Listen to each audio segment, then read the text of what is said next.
Welcome back to Beg, Borrow, Steal, where you will remember in the last episode I was waxing lyrical about the quality of player we bought in the last transfer window. I never doubted any of them.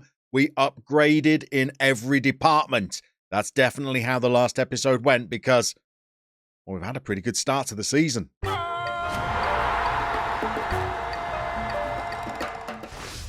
But before we burst into today's episode, we've got another new Patreon to welcome and to thank. This time it is JM Thoughts that has signed up on the Patreon page, links to which you will find down in the video description below. JM is well known throughout the FM community, runs a little Twitch channel as well with a very nice little lower league save in Switzerland going on. We're going to put a link to JM's Twitch channel also down in the video description. You could thank JM for his generosity on my behalf by heading over to his Twitch channel and giving him a follow. He streams several times per week, and I'm going to try and thank him by continuing what's a decent little run of form. So let's talk you through that form. Not perfect. There's defeats in there, but compared to the doom-mongering I was doing at the start of the season, I'm pretty pleased. We've done some more tactical tinkering, I will warn you. It's a hallmark of my lower league saves that I tend to tweak and change until I blindly and accidentally stumble on something that works. Maybe we've done it this time. I thought it would be 3 strikers up top. As you'll see from our opening few games, that left us very leaky at the back. In our first episode, we were losing 1-0 to Barcelona's B team, and for 85 minutes, well, we weren't creating any chances whatsoever. We backed it up with 2 narrow wins against pretty decent teams. We beat Huesca 2-1, and we beat Sporting Gijon 2-1. 2 good sides, 2 narrow wins.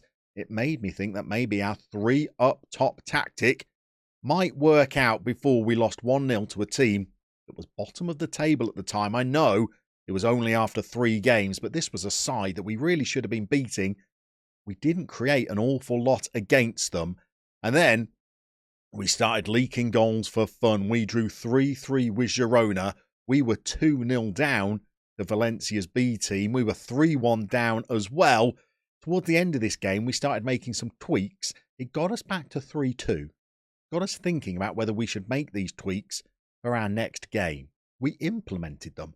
We did away with 3 strikers up front. And we beat Las Palmas 3-0. Now, Las Palmas are struggling this season, so we weren't getting carried away. But in the next game, we played Alaves, top of the table at the time that we played them. We took an early lead. We looked good, actually. Probably should have beaten them.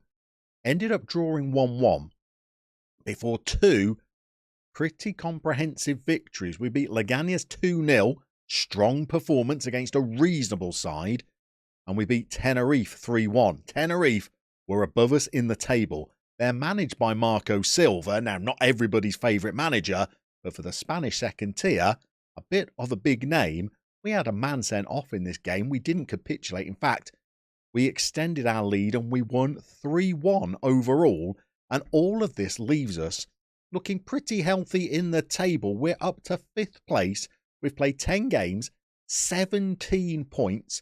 3 defeats at this stage is more than you'd want if you're chasing the playoffs. But let's be honest, at the start of the season, I wasn't even mentioning the playoffs. It looked like it would be a season of struggle and survival once more, as it may still go on to turn out to be.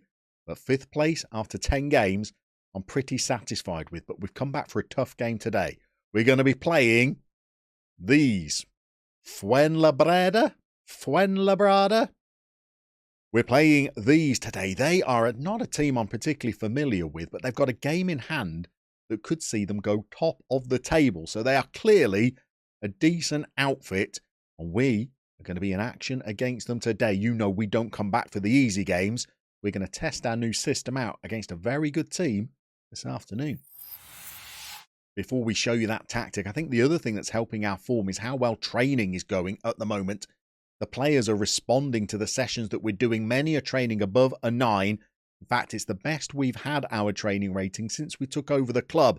I like to work the players pretty hard in training. I fill up all of those slots, although I do make sure that the intensity of each day is not too great.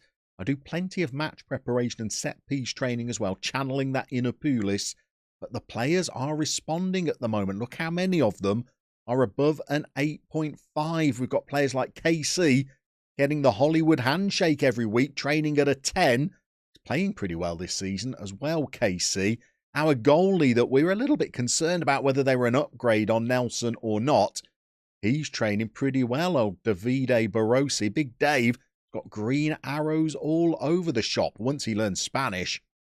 He might be even better as well. Even the old-timers like Alessandro Rossi are picking up good ratings in training, got some little arrows moving in the right direction there. So on the whole, I think the training performance seems to be mirroring and helping how well things are going out on the pitch.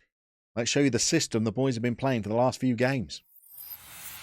Okay, brace yourselves for another ugly duckling. This is one of those wonky, asymmetric, lopsided, squinting it might just about look passable formations that I've designed primarily because our young signing, Paco Gil, was not looking very good when we were playing him as part of a three-man strike force. His ratings weren't great. But in one game, we switched him out to being a right-sided midfielder, and the boy came to life. And I think this player's got potential. I think he's got talent. And I really do like his pace and acceleration and his dribbling, as well as his flair and his passing, that make him a decent wide player. The vision's not ideal, I will grant you. And I just tweaked and tinkered to see what would happen if we played him as a right-sided midfielder. The problem being we didn't really have anybody natural to go over onto the left-hand side, and I wasn't keen to go back to the 4-4-2. Lander could play as a left-sided midfielder, but he's very, very slow, Lander, and it's not even like his crossing and dribbling are that good. I think he's far better when we play him centrally and just keep him on the pitch for his set-piece deliveries. And we didn't really have anybody else that could fill a gap over on that left-hand side.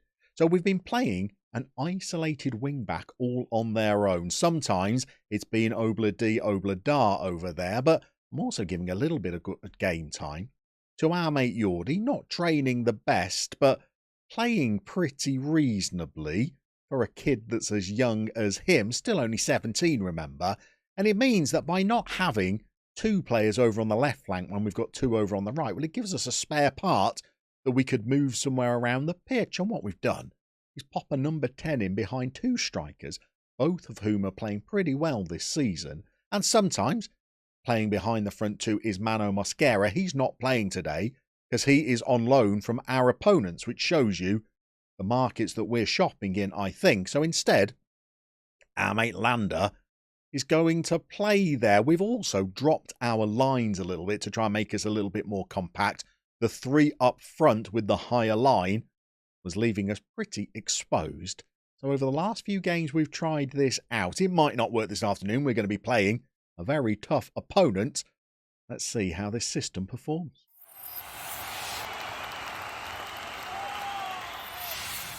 Okay, morale around the squad is pretty high. So in our pre-match team talk, I think we're going to try and keep that up and tell them if we play as well as we did in our last game, we should do well. We were playing a good side in Tenerife in our last game. I reckon this side are about a similar ability, so I'm not without hope for this game. Although we are the away team, and missing one of our players who was on loan from this club, I think signifies how strong the teams in this league are compared to us. We've got a highlight very early, and it's one that's to them. But Pacheco, who's playing as a central midfielder with a defend duty on there, wins the ball back for us. You'll notice Ndaba is in the side. I moved him into the side. Game number 2. He's been the best performing of our centre-backs. Turns out he might be a decent little signing, this one. Rossi fires a ball through, too much for Kevin Carlos to do. And we've got to go through the process of winning the ball back all over again. We've done it. And here is little Gilly. All right, it's not a great effort. The boy's got finishing of 7, which is why we don't like playing him up front. But did you see how the youngster burst onto the ball there? He's been playing really well. They've thumped the bar with a set-piece chance. We're still pretty vulnerable from the set-pieces, by the way, despite my meddling and tinkering. We're still not very dominant in the air. Where are we on the clock? We're approaching 20 minutes. Pretty even game so far. Their XG's a shade higher than ours. But we're doing okay. We're racing towards the half an hour mark. Let's throw out the shout. Let's encourage them. Maybe we could nick a goal just before half-time. The body language is looking good. We're into the highlights again. 38th minute. And here is little Gilly. He's got the ball back to Mickey. Here's our fullback, Rosanus. Going down some blind alleys there. We've got a centre-half over on the right touchline. Not sure how comfortable I am with that because I think that's going to leave us a little bit exposed. There is the man that O'Brien should have been marking. And it has cost us. What on earth was he doing out on the right flank? Trying to cross balls in. Playing like the widest of wide centre-backs. What's the boy doing out there? And it means that Simon has... he's raced through. It's a great finish. Barossi may be performing well in training, by the way. He's yet to convince me with his performances. Doesn't often use his hands, which, for a goalkeeper, I'm quite strict on, really. And we could be 2-0 down by half-time here. They've got a free kick. They're taking their while about taking it. Here they go. It's not Conor Hourihan. Where are all of these British and Irish players coming from? They're flooding their way over to the Spanish Second Division. In our last game against Tenerife, I noticed there was a Shalabar on the pitch. Now we've got a Hourihan.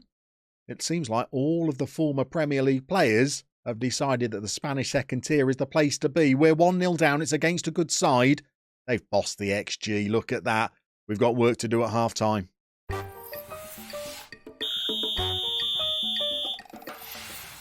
Okay, the second half starts. We've made a couple of changes as well. Young Yordi at left-back was carrying a knock. So we've brought in Obladi. Needs must, I'm afraid, as Lander hits a free kick. Good effort. Parried over the bar.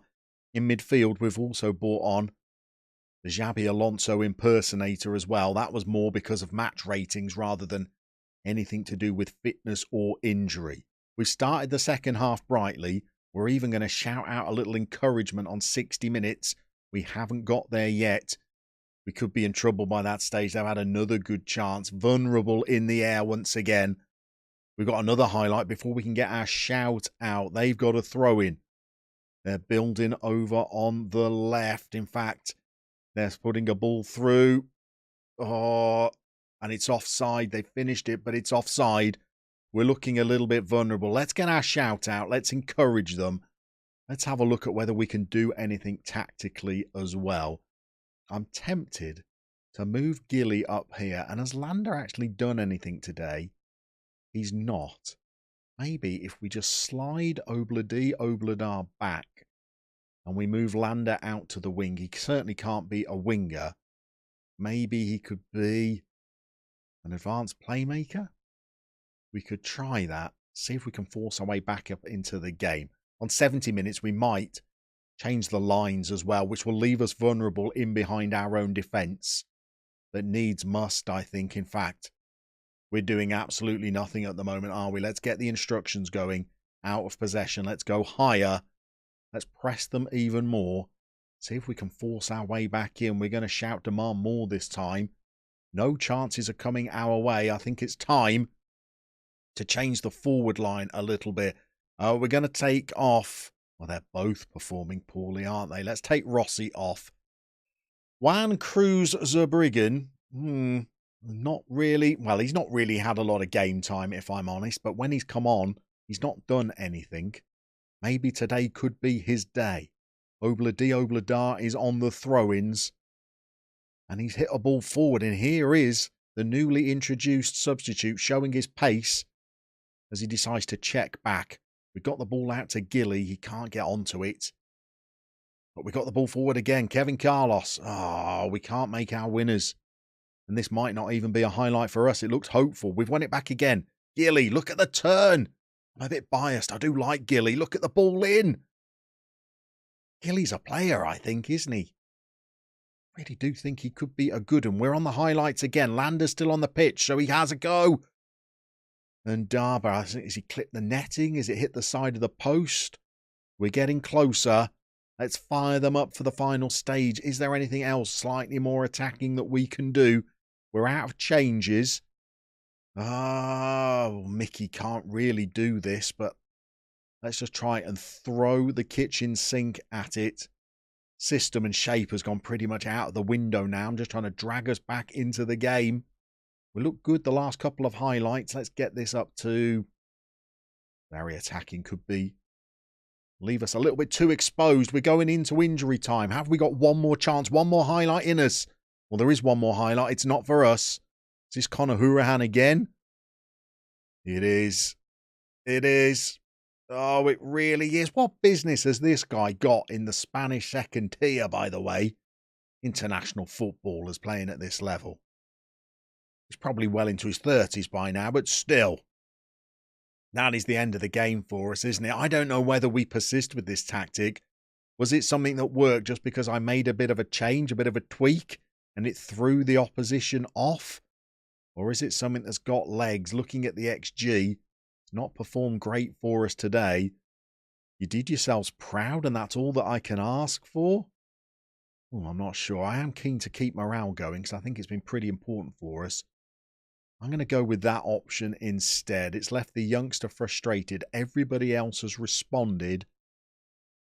And look, hey, we're 11 games into the season and we're in the top half of the table. So it's not all doom and gloom as much as I might like to write off this team's chances. They're equal on points with Real Zaragoza, who fill the final playoff place. And we're only 5 points off top of the table. We could have been much closer if we hadn't just lost to the team that are top today. So there is hope, but there is also much work to do. It's time to get another batch of games under our belts. Who knows what system we'll be playing when you come back? This is Beg, Borrow, Steal. Anything's possible.